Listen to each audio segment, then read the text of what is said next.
Hello, everyone, and welcome back to Across the Gridiron. I am Matt, and I am here once again with the man who once told me in private he would sell his oldest daughter to Jerry Jones purely for Dallas Cowboys season tickets. I mean, it's funny he said his oldest daughter. He was happy to keep his youngest. But anyway, Eddie, how are you, my friend? Good to be back this I'm, week. I'm doing well. You see, the problem with Jerry Jones, he doesn't pay on time, right?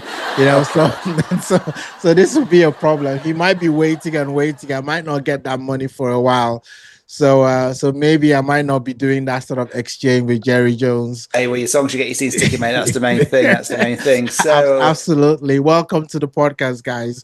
And before we continue, please don't forget to hit that like and subscribe button and get involved in our conversation as well. absolutely, absolutely. So maybe you can suggest other things that Eddie might sell in order to get a Dallas Cowboys season ticket. Please leave suggestions below. Eddie might actually action some of those before the end of the season. So yeah, look, Eddie, we are still in preseason. We are still scrambling around for We, content. we are indeed. But today we are going to focus. We're going to focus on three different teams. Today we're going to focus on Pittsburgh Steelers. We've got Aaron Rodgers in the black and gold. Because it's been a good 30 seconds since you talked about the Dallas Cowboys, about they're shaking things up and how you think they're going to do this season. And we're also going to look at, for some reason, you put Miami Dolphins in this list. This was before today's trade or rumor trade. We'll Yes. spend a bit of time talking about them and see how things are shaping up for them this season. So, shall we get into it? Let's get into it. I'm the bad guy. I'm the, I'm the, I'm the Okay, so in segment one, let's start with the Pittsburgh Steelers. So, as we all know, it's the worst kept secret in football was Aaron Rodgers is headed towards Pittsburgh Steelers. He'll be wearing the black and gold, leading the team. But with DK Metcalf in the mix as well, the AFC North is looking like a bit of a minefield. So, do we think this is Pittsburgh Steelers' season? It's a big question. I think Pittsburgh fans are asking the same question as well. Is this their season? Because with an assembly of all kinds of quarterbacks, Mike Tomlin has gotten them to the playoffs a few times and never had a losing season. So you come in and you bring Aaron Rodgers, who's a Hall of Famer. I think everyone would at some point, admit to that. He's had 4 MVPs in this league, and that's hard to do. You're talking about a league that has seen some incredible quarterbacks. You talk about Drew Brees, Tom Brady. This is MVP during the Tom Brady era. The Matthew Stafford, Andrew Luck. There's been some incredible quarterbacks, to grace the field. So he's been an MVP. And listen, everyone's going to talk about his age. He's 42, right? He's probably as old as I am. Well, he's older than me, and that's saying something. I mean, I'm just thinking to myself, do we still have a chance in some sort of sports? Despite No, no. I can tell you straight away, unless it's walking football or golf, that's probably the level of old man sport we can play now, Eddie. I mean, don't turn your nose up at working football. I mean, we're getting close to that age where that might be the only sport that we might be able to And do. look, I'm a goalkeeper, right? So I was always walking goalkeeper. The problem is, I've retired now from playing football because as you get older, being a goalkeeper, the falling down bit is easy. It's the getting up that's fucking. That was always the hard bit. Getting up is harder. Oh God. So any goal that is someone tries to score that is below the knee is like, yeah, that's a goal. Oh no, I can save it, but if I do save it, I'm not getting up for the rebound. No, they could score. I don't care. So I mean, DK Metcalf is a monster, right? I mean, he's a bona fide wide receiver one, going, and we know that Mike Tomlin's team are always very, very physical, right? And he's a defensive coach, so if you've got a sprinkling of stardust in what is a difficult division, and maybe that level of competition may actually bring out the best in Aaron Rodgers, because he's got a little bit of an ego, Aaron Rodgers, and he's already come out to say that this is his last season in the NFL. So I'm thinking he wants to go out with a bang. So maybe people shouldn't write the Steelers off, just quite yet, because he could just, add that extra dimension that the Steelers need to maybe get to a championship. Yeah, I mean, let's be honest. The Steelers have been great at getting through to the playoffs. They just haven't been able to. The last few years haven't been able to take it that next step. Sorry, as one thing they've done this off season is they have certainly shook up their receiver room. We mentioned DK Metcalf. They've got rid of George Pickens. They do have other options, so they are going out of their way to give Rodgers some weapons. Mm-hmm. And again, today's trade, which we'll talk a little, we'll touch on now, but we'll mention it a bit when we talk about Miami as well. Is the rumored trade today is that Jalen Ramsey and Jonnu Smith go into Pittsburgh Steelers as a trade for Minka Fitzpatrick, which is interesting. I mean, Jonnu Smith for the Dolphins last season at times was an absolute monster. Yeah, So, that's not a bad deal actually. I'm looking at that and I'm thinking to myself, that's not a bad deal. I mean, you've got Jalen Ramsey is a good player. He's a Pro Bowl player. And the stories are more about maybe he not getting well with McDaniels. It's I don't think it's about a talent thing. I think it's just more about chemistry with the coach. Um, it's interesting that sometimes when you look at a trade can work three ways. It can suit both teams and it can suit the player. And this is a potential trade that suits all three. yeah, Because let's be honest, Ramsey, yeah, Pro Bowl player, yeah, fantastic career, is past his best now, right? And he will probably be looking for another challenge. Miami needed that. This was a trade that was going to happen this offseason for Miami. Ramsey was not going to play for the Dolphins this season, right? There was too much around his contract, too much guaranteed money if they didn't get rid of him, before the start of the season. So that trade was always going to happen. It was a case of when and to whom. So, so it works for Miami. They've got high earner off the book and they can maybe use that cap money elsewhere. It mhm. works for Ramsey because it's a new chapter, a new challenge. And it works for Steelers because it improves their defense as well. So it'd be interesting to see how it all sort of shapes out. But you look at that trade just from the Ramsey point of view, Yeah, that works. The Jonnu Smith one from a Miami standpoint, which I'm sure we'll talk about, surprises me a little bit. There might be something that I don't quite. There might be a piece of the puzzle that I'm missing there, yeah. but that one surprised me a little bit only because how productive he was last season. But if we just keep it focused on Pittsburgh at the moment, that could be a very good trade for them as well. Yeah. I mean, it like you said earlier on that they're stacking up the roster to help Aaron Rodgers, right? So John Smith, tight end, comes in as a big guy. Maybe he helps Aaron Rodgers in the red zones, and things like that. And that they always want to run the football. You still got Najee Harris, there, in Pittsburgh. And in terms of running the football, Aaron Rodgers, always did well when he had a good running back. If you look at his time in Green Bay, Packers, always had a good running game with him that helped him as well. So I think, an aging quarterback, he needs all the help that he can get, right? So, giving him a dynamic wide receiver, dynamic tight end, a running back that can take the load off.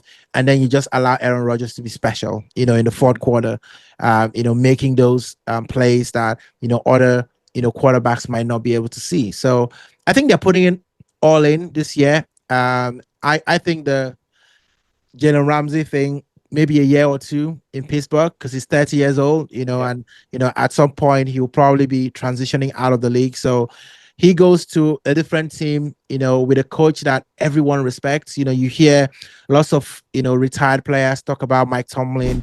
Everybody wants to play for Mike Tomlin. So maybe that's something that he always wanted to do, play for Mike Tomlin. And this is an opportunity that was just too good to be true. So I think the Steelers are doing what they can to help Aaron Rodgers. But you know what I also like about this though? Previously, every time Aaron Rodgers has gone somewhere, it's been like he's the one calling the shots, right? So you remember he went to Jets, he got Devontae Adams, he got his players that he really wanted. But this doesn't feel like these are Aaron Rodgers' requests. It doesn't feel like these are players that Aaron Rodgers specifically said, I want that player, right? Because he's not played with any of these players. So this feels like Pittsburgh Steelers saying, we're building our team. We're going to build the talent around you. It's a 1-year thing. So we're not going to go on what Aaron Rodgers says, and get tied up with players that we don't really want. We will bring in players that fit the mold of what we're trying to do in Pittsburgh. Yeah, no, absolutely. And as you said, Rodgers tried to boss that team, didn't he? Tried to get him what he wanted at the Jets, and it just didn't work out first season. Obviously, he missed pretty much all the first season after getting that Achilles injury. It's not going to be that way at Pittsburgh. No. It's not going to be that way at Pittsburgh. So he's going to have to come in. But what they are doing, as we talked about before, this feels to me like a one and done season in terms of, for Rodgers, he'll come in and play one season, that'll be it. Yeah. Maybe two, depending on who they're able to draft a QB going into next season. Right? If they bring a rookie in, a good rookie, they might bench him for a season if Rodgers can actually deliver some numbers this year. Right. So we will see. So what they're doing is they are trying to give him as much options and as many weapons as they can for this first season. Yeah. Because you don't bring in Rodgers, you don't build a team, you don't build a franchise around Rodgers for the long term. You build him for you try and build it for the short term. Yeah. So in terms of Fitzpatrick, then, why do you think they traded him? Maybe the same reason they traded Josh Pickens. There's been Fitzpatrick is not one, to be very quiet, right? He's still 28, and he probably believes that his best years are still ahead of him. He wants, big money. So again, it might be the Josh Pickens sort of thing. You get a fresh start, you ball out, and then you get that big money move. We've seen players do that in the past. They go to a team, and then they play well for one season, and then they get money and move on. We've had players come to the Cowboys and do that. They come in, play well with Dak, and then get that big money move, somewhere else. And maybe that's what it is, for him. He knows he's not going to get the money at Pittsburgh Steelers because they don't traditionally pay a lot. Steelers are not named for, paying the most, amount of money in the league. Well, we're just on that though, Eddie. To be fair, when he in 22, when he signed his latest contract, they made him the highest paid safety in the league. Right? They did. He's still the fourth highest paid safety, in his position at the moment. I just wonder. It's the same sort of argument I was making about Ramsey. Obviously, Ramsey's in his 30s. Yeah. And Fitzpatrick's 28. Maybe there is a thought that you just mentioned that he'll probably think he's got some good days behind him or good days ahead of him. Sorry, but maybe the Steelers look at it and think, well, actually, okay, for the money that we're paying him, maybe his best days are behind him now, and maybe this is again a substantial part of the cap that we can trade away, bring in someone like Jalen Ramsey, and have someone maybe not as productive as Fitzpatrick, but someone to a level with Fitzpatrick for significantly cheaper. And again, a lot of it is just about just moving the cap pieces around, isn't it? Really? Yeah. So yeah. I mean, you might be right. You might be right. They might be clearing the decks, for next season, right? They might be in full rebuild mode, and they need all the cap space, that they can, to support their rookie quarterback if they do draft one next season. So absolutely. Well, let's just end on this. Let's end on this one then. So AFC North is going to be one of the more interesting leagues, right? How do you think the Steelers are going to line up against the Ravens, against the Bengals? How do you think they're going to do this season? How's it looking for you?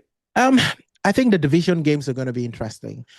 We might get people beating each other depending on when they meet up. You might get the Ravens, might get 1-1 with the Steelers. You might get Cincy going 1-1 with the Steelers as well, or going 1-1 with the Ravens. I think that division is going to have to be about the games outside of the division, because they are both capable of taking points off each other. And then when they go out and play the other teams outside of the division, so they're playing the AFC East, it's got the Jets, the Dolphins, I've got the Patriots as well. So, they'll be hoping they can stack up wins there. I mean, I think that, Aaron Rodgers changes the needle a little bit. You have, 3 bona fide quarterbacks in that league right now, in that division. And on the day, each of them could be brilliant. So definitely going to be interesting. Definitely one to watch for. I can't really call it. Obviously, the favorite is always the Ravens because of Lamar and all of that. And then it's all about Joe Burrow, which Joe Burrow shows up the season, how they start the season, and whether they are chasing the pack, when it comes to halfway of the season. But I just think that you can't rule out Aaron Rodgers now, because only if he just gets 5 good performances and starts off with 5-0, and then we're like, hello, what's going on here? Then it becomes really interesting. So yeah, I think that he certainly changes the dynamic. And the Ravens and the Cincy will be thinking, this is no longer a walk in the park now. No, I think the prevailing thought is that they're playing for second place because you're right. I mean, the Ravens are going to be everybody's favourites to win that division. They came second last year, but as we've talked about in previous weeks, that the Bengals underperformed. Yeah. Last season, and the Browns will keep doing Browns things. So they're obviously. So you'd have hoped that the Bengals are going to improve. So it's how quickly this will come. This will come together. So either way, I think it's going to be an incredibly interesting division as the season progresses. But look, let's call it there on part 1. So guys, if you're watching this or listening to this, feel free to add a comment where you think the Steelers are going to end up this season and how much impact you think Rodgers will have. We'd love to hear from you on that, but we'll be back in part 2 where I'm just going to say Eddie, Cowboys, and I'm going to let him rant for 10 minutes. So I'm probably just going to be on mute or something for the part 2. So yeah, see you then.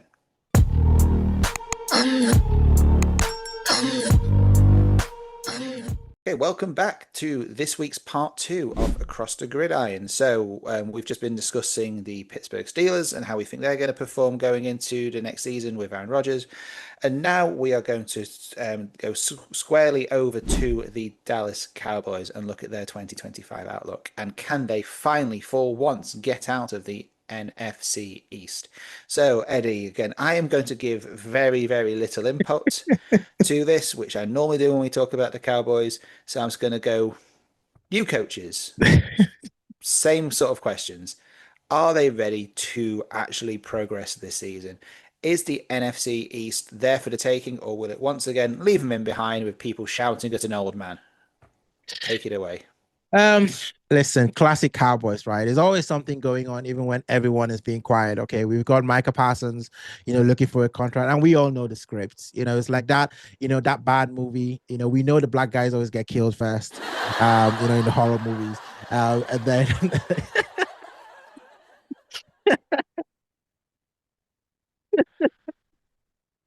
All right, kick. So it's very predictable. What was it that that horror series? Was it like I Know What You Did Last Summer? It was. I mean, it was just bad, right? but you know that the blonde girl was always going to be going very soon. I mean, it's like almost like some very typical, predictable, things when it comes to horror movies. But I do remember the Deep Blue Sea with Samuel L. Jackson. And, I remember that one came out of nowhere where you're thinking Samuel L. Jackson, big star, in the movie. Surely he's not the first person to go, right? And he still... yeah, okay. So they killed Samuel L. Jackson first in that one. But to beat your argument, the final girl was a black guy. Yes, it was. LL Cool J was a fight. Well, to be fair, even a shark would struggle to eat through the muscles of LL Cool J. Yeah, I think the shark was like, yeah. I'm not touching that. No, I'm not touching that. Oh. I don't know how we got there. It's you. But Cowboys, right? Listen, welcome to Across the Gridiron. It is welcome. So listen, Dallas Cowboys have got a new coach. Scotty stepped up as a new coach, and I think no one saw that coming. I think everyone was thinking maybe the Cowboys might do something, fancy Deion Sanders, bring him to the Cowboys, prime time entertainment and all of that. Jerry should be up for that. No, Jerry decides to promote from within. So this is a coach that knows Dak. He's got rapport with Dak. And then you've got Matt Eberflus. Remember our conversation about Matt Eberflus, that game, with the Chicago Bears, and I think it was it the Lions, where they got the clock management all wrong, couldn't call the timeouts. And yeah, so that's our defensive coordinator. And to be fair, he's actually quite good as a defensive coordinator. So I mean, I think that Dak has always performed after a down year. Every time he's been injured, he's come back and he's ripped up the numbers. So 2024 was rough for Dak, but he's a very resilient guy. And when he came back in 2020, I remember he threw for over 4,000 yards, had 37 touchdowns. So he does know how to bounce back. So you're looking at that and you're thinking maybe the Cowboys might be unpredictable. Because what do we always say about the Cowboys? They can't stop the run. We know they don't perform in the postseason, and it was CeeDee Lamb or nothing. So now you've got Josh Pickens, a big physical receiver who can take the pressure off CeeDee Lamb if we can find the right mix. And then, you've got a very competitive, division, right, in the NFC East. And, I know your question was, would the Cowboys actually get out of the NFC East? And I've got to say that they've got a chance. They've got a chance. I look at the Eagles, and the Eagles are, head and shoulder above everyone else just by default because they're the Super Bowl champions. And you've got Jaden Daniels, who is in his sophomore here, and we know there's a real thing about a sophomore slump. And then we've got the Giants, who are the Wildcats. They can be decent. They've been building a very, very talented defense. And now they've got a room of, interesting quarterbacks, with Russell Wilson, with Winston as well, and Daxon Jacks as well. So we just don't know what's going to happen. One thing I will say is that the fact that the Cowboys start off with the Eagles would give us an indication where those two teams are, right? Coming off that first game. It might not tell us everything, but it might tell us if the Eagles are going to run away with it. Because if they come out there and Saquon Barkley does Saquon Barkley things and run down the Cowboys, and does like 200 yards or something ridiculous, then it tells people that the Cowboys haven't fixed their run defense, right? And so that's going to be a problem going forward. Then it also tells you that, perhaps the Eagles are still the team to be, unseated from that. And maybe for the first time in the NFC East, we might have a back-to-back NFC champions, which has never happened, in forever, right? So there are a lot of questions, but I don't think it's just for the Dallas Cowboys. I think that there are questions on every team in the NFC East. Can the Eagles repeat what they did getting to the Super Bowl now that everyone is going to be playing them their best? Right, everyone's going to be playing Eagles, at full tilt. Can Jaden Daniels repeat what he did in his first season as quarterback with the Commanders and go to the championship? And can the Dallas Cowboys, with all the changes that they have, can Dak rediscover his form and do something? So I think there's questions for every team in the NFC East. Yeah, there is. Look, I think obviously, all eyes are going to be on the Eagles and whether they can show up and perform to the level that they did. So is this a team that is built for repeating, three-peating, etc., or were they a one and done?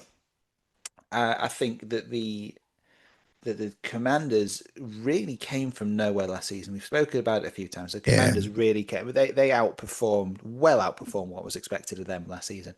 That is going to be an incredibly hard thing to do because you set their expectations now are going to be so high. I think realistically they cannot live to the sort of lofty ambitions that they've set for themselves. So I don't see the Commanders doing as well as they did last season, but I think I think they still could do well. Daniels is obviously the key, whether his form keeps up, whether he stays fit, all those different bits. And then you've obviously got the Cowboys and you've got the Giants as well.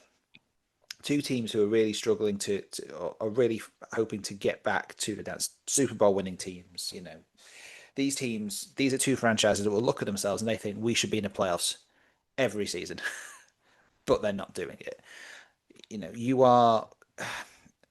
It's going to be interesting just to see how these guys, how the Cowboys advance and how they improve. Obviously, you've still got an elite quarterback there.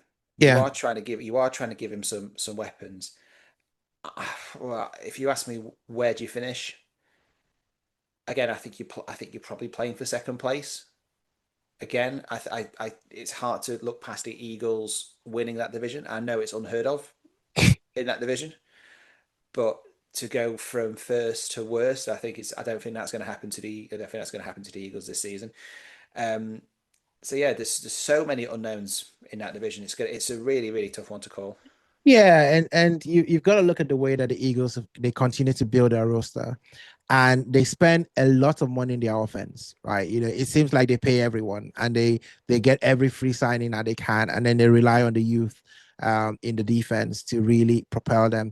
And to be fair, it is a formula that Kansas City Chiefs, have used in the past. You know they've got Chris Long that they pay the big bucks, but other than that, they always recycle a lot of young talent in the defense, and then they put all the money into the offense. And maybe that's a strategy for getting to the Super Bowl. And it kind of beats that argument where people always talk about defenses win championships. Maybe it does, but it doesn't mean that you have to put all your money in defense, right? You just need to have the right talents there. And they've certainly done that. Harry Roseman has, really cracked that code when it comes to building the right team. So you know that the Eagles are always going to be contenders. Cowboys, I think, will be contenders because they've got a good quarterback. And every time that Dak Prescott has played for 16 games, they make the playoffs, and he puts up a lot of numbers. So you're right. It's probably not, wrong to say that the Cowboys are playing for second place right now. Until the ball is kicked, that's probably how it's going to look. You just cannot disrespect the Eagles. They've won the Super Bowl. Absolutely, I think the biggest problem, one of the biggest hurdles they're going to have to get over compared to last season is their home record. As you say, it's this obviously the same with the Giants as well. The Cowboys were 2-7. It was At home. terrible. It was It was terrible. terrible, and there's a lot of when teams have in any sports when teams have bad record at home, the fans get on their backs quite quickly. They need to win their first home game, their first two home games. They need to win it quick, and it's the same with the Giants as well. With the Giants, obviously they've got this rookie QB and Jackson Dart waiting in the wings, and it'll be interesting to see how long they wait to give him the nod.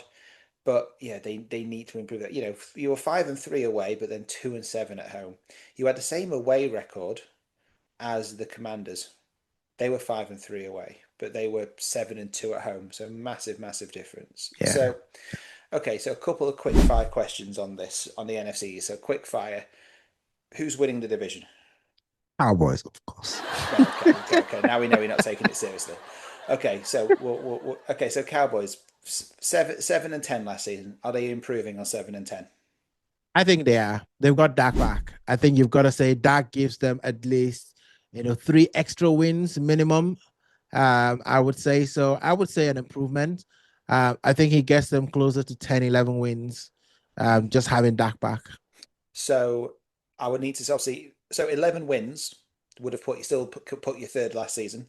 Mhm. I don't know if that would have made a wild card place or not. I'd have to look at all the other divisions, but it still would have kept you third in the league, third in the division. Sorry.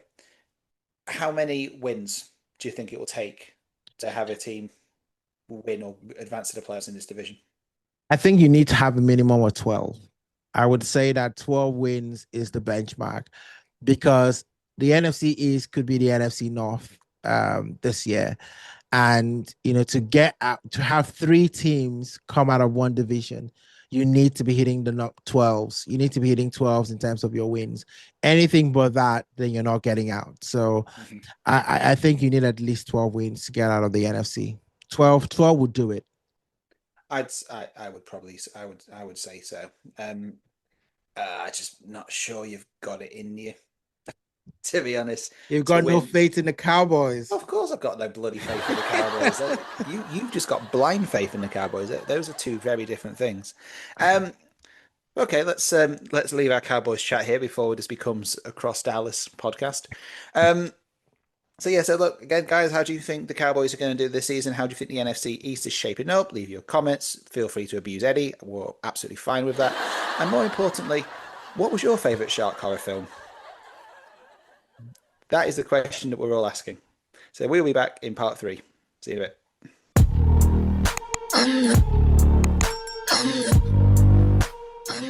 Welcome back to part 3 of Across the Gridiron. So now we are going to look at a team that we haven't really spoken about a lot in preseason. And there's a reason for that, because we're talking about the Miami Dolphins, and I try not to talk about the Miami Dolphins unless I absolutely have to. But let's do a very sort of quick rundown on where we think the Dolphins are this season, how we think we can, and how we think they're going to get on this season, just based purely on what we're looking at so far. Look, the Dolphins, again, as always, look loaded on offense. Yeah. This was obviously before Jonnu Smith got traded. Yeah. Got traded to the Steelers, which we've already talked about.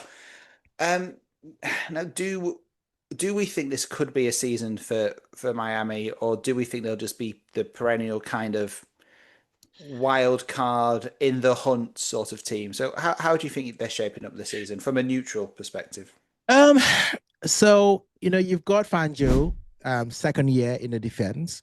So you think that he would have worked out. He's a good defensive coordinator. So you've got to reckon with him and think that defensively, they're going to be good. I think there will be a match for anyone as well. You've still got the fastest 2 wide receivers in the league, Tyreek Hill and Jalen Waddle. So that offense is going to be electric. But I think the biggest question that every Miami fan will always have is Tua. Can he stay healthy, and for how long? Right? Oh, because when Tua plays, he's pretty accurate, right? He's pretty accurate, and Miami wins more where he plays. He's a decent quarterback. He's better than a decent quarterback, actually. Tua is quite capable of being a Pro Bowl player. Mm-hmm. He's quite capable of being an All-Pro player. He just cannot stay, healthy. And I think that's always the thing. Every time he takes a knock and he falls on the ground, we were talking about, us at our ages, that we fall down, it's hard to get up, right? And Tua, you've got to, every time he gets hit, you're almost wincing and thinking, oof, is that it? Is he coming back up? Are we seeing him in the next game? Are we not seeing him for the next 2 games? So, but that has got to be the biggest question for the Dolphins. And, the Dolphins, always seem like this track team, right? All splash, flashy. People have called them break dancers. I heard someone call the Dolphins break dancers. I thought that was quite amusing. But you need more, and this is one thing to say that a team doesn't have grit, and that's almost unfair, because the NFL is a violent sport. We all know this. So there are no teams that are soft in the NFL. That's just not the case.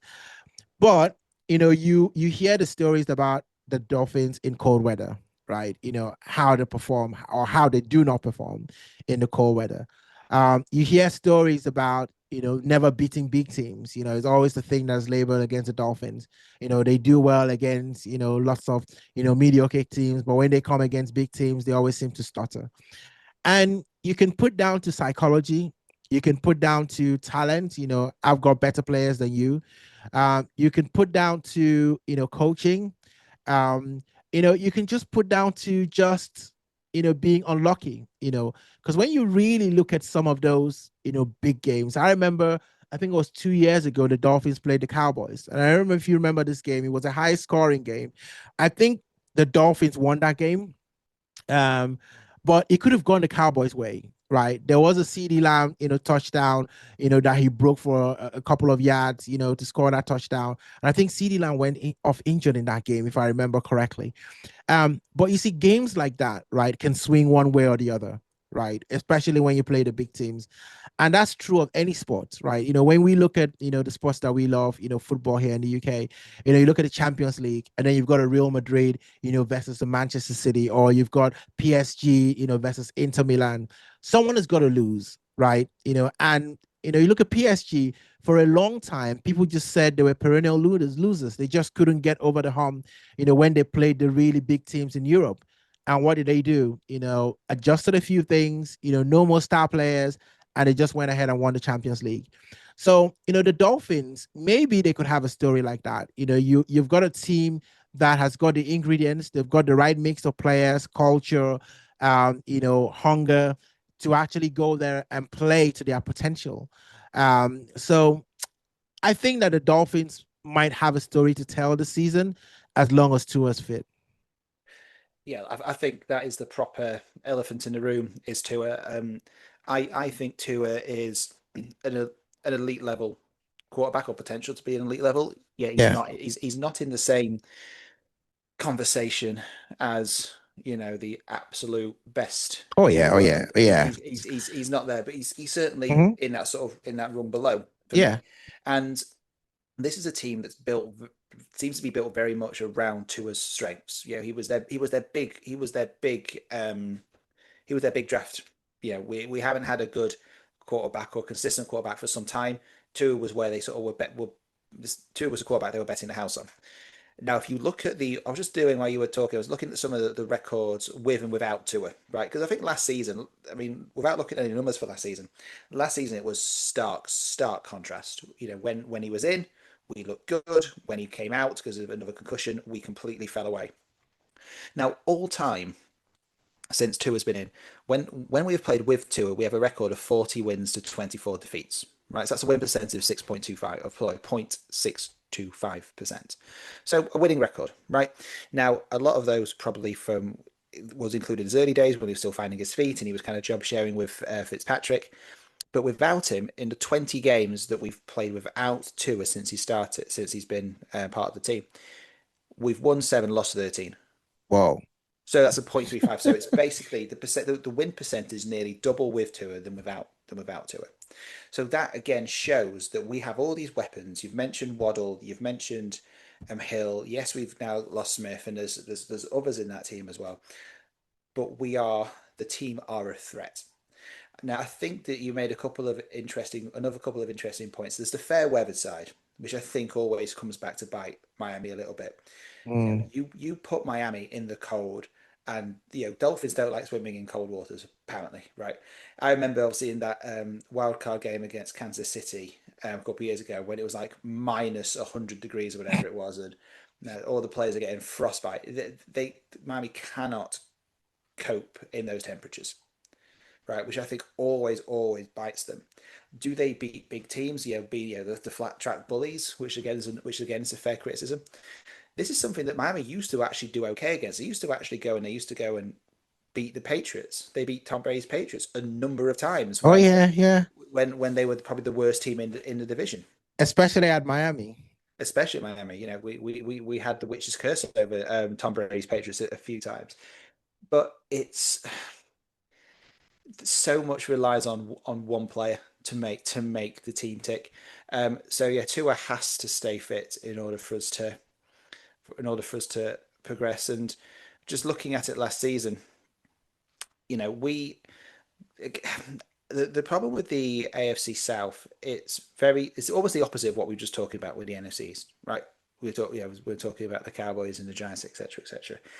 Because really, the last few seasons, it's been a one division team. Everybody knows that the Bills are going to win that division, right? And then literally, it's the Dolphins, Jets, and the Patriots again playing and hoping for second place. So Dolphins came second last season with a record of 8-9, a losing record last season. They have to turn that around.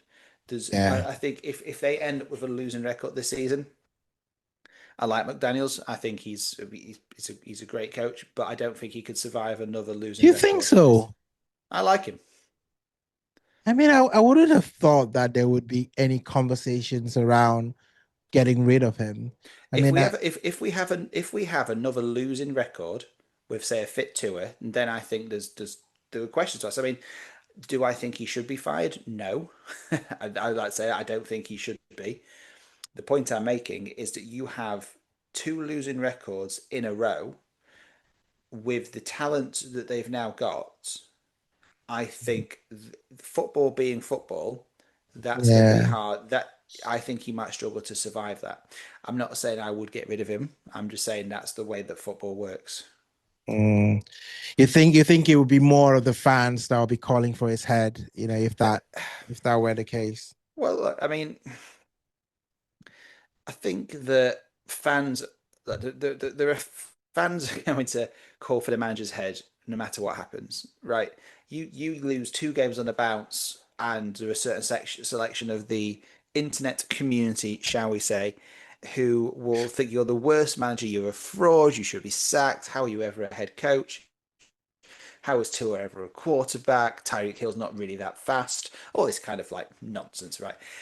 If you win two games, they're your best coach of all time. Tua's goated, all this kind of stuff, right? It's even it's so black and white, it's so fucking extremist. There's literally nothing in the middle anymore.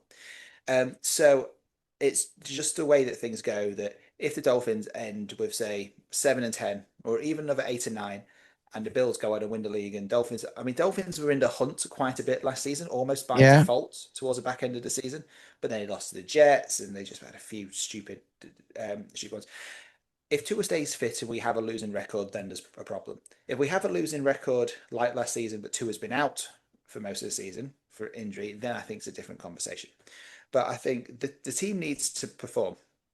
I think there's a lot of pressure on the Dolphins this year. Yeah, I mean, you make some really good, decent point. And I never thought about being on the hot seat for the coach. I mean, if someone had said to me, all the coaches that will potentially be on the hot seat, going to 2025, I would not have mentioned his name, because I would have thought that they were solidly behind him. But then Miami is a difficult place, right? I think it's a difficult place for players to go there and really focus on football. It's one of those places. And I don't know if you've ever been to Miami, Mm-hmm. and I remember, I've been to Miami now twice.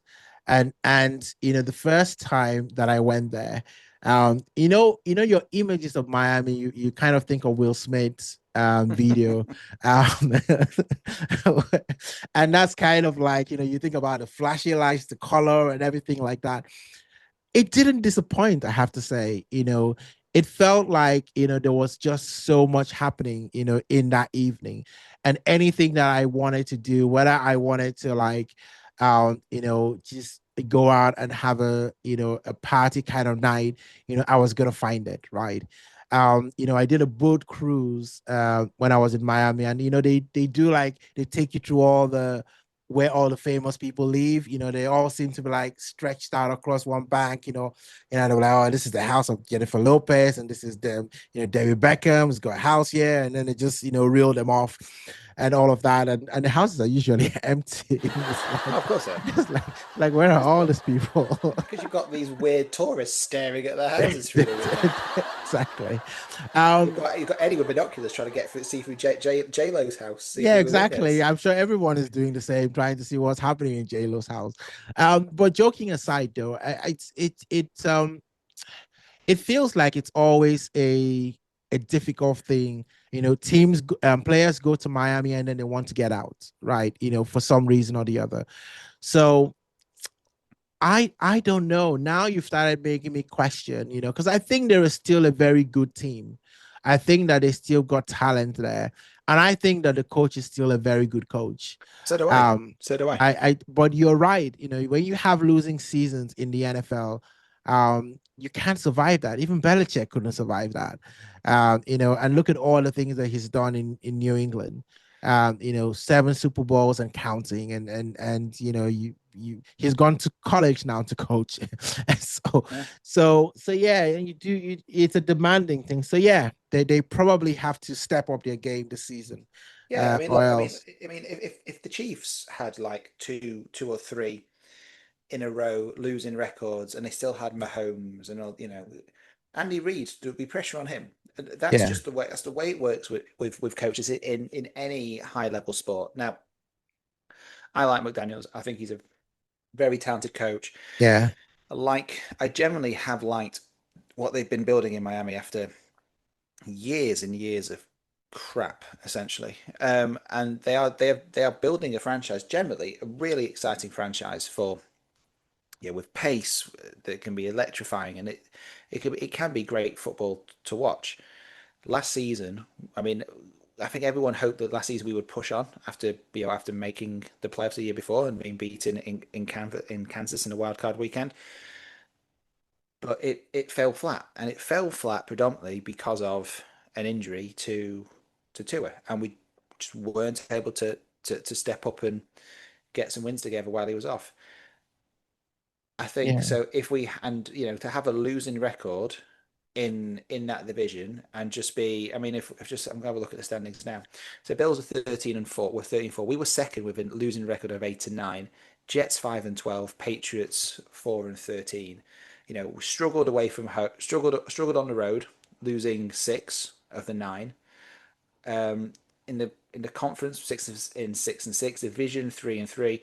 It was the most sort of middling season that I think you could really have, right? And if everybody stays fit, there'll be a pressure to improve that. We are, the Dolphins are the second best team in that division, or should be the second best team. They should be pushing the Bills. The Bills are 13-4. There's no reason why the Dolphins, if two was fit, shouldn't be getting 12-5, Yeah. 11-6. Didn't happen. And even with Tua, even when Tua came back fit, we lost some daft games towards the back end of that season. So I would, as I said, I think the Dolphins are playing for second place again. I don't know how ready the Jets and the Patriots are to really push them. Obviously, I think with the Patriots should be better than they were last season. Yeah. Drake May Um, showed signs. exactly, absolutely. Um, He's married now with the obligatory best men all in a lineup picture. The stereotypical quarterback wedding photo, I suppose. So I imagine they'll be better. Jets will be better, but Dolphins should be better. I don't think there'll be three teams with losing records next year. I would be surprised if I'd be surprised if there weren't two teams out of that division getting into playoffs next season. Hopefully, Dolphins will be one of them. so I mean, if I look at the fixtures, right? I'm looking at the fixtures and I'm seeing, Colts, Patriots, Bills, Jets, Panthers. Those are like, the first 4 or 5 games. Mhm. I can see, 3 wins, maybe four, in that lineup. The one question game would be the Bills. Yeah, I Uh, wouldn't put money. I mean, we have beaten the Bills during the season before, but you don't put your house on us beating us no, beating the Bills. but I mean, I look at the other games and I'm thinking, yeah, I can see Yeah. a couple of wins there. Then you start off 4-1, the start of the season and everything looking up.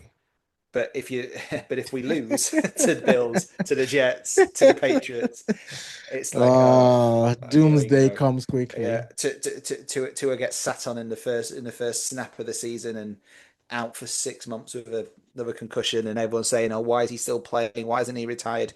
Think of your family tour. Oh dear. But Yeah. but yeah, as I said, guys, leave your comments below. Do you agree with me? I mean, I'm a natural pessimist as a Sheffield Wednesday fan here in the UK.